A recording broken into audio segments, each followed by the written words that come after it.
जब खुद को चोट लगती है तो सब के जख्म साफ नजर आने लगते हैं। इश्क तो नौकर तलाश करता है, चाहे खुदा से हो चाहे बंदू से। ये तुम जैसे रईसजादों के बस की बात नहीं। रईस और मैं? नहीं मेरे दोस्त, मैं तो फकीर हूं, इतना बेबस हूं कि मेरी दुआएं आसमान को टकरा कर वापस आ रही हैं। आसमान से टकराकर कभी कोई दुआ वापस नहीं आती।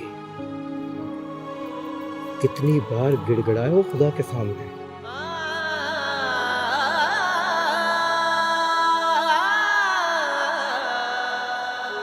इंसान मांगता तो इंसानों से है और अजर की उम्मीद खुदा से रखता है। वाह, तुम भी तो इंसानों से मांगते हो। हम तो सिर्फ इंसानों का ज़र्फ आजमाते हैं, वरना देना तो हमारे खुदा ने ही होता है।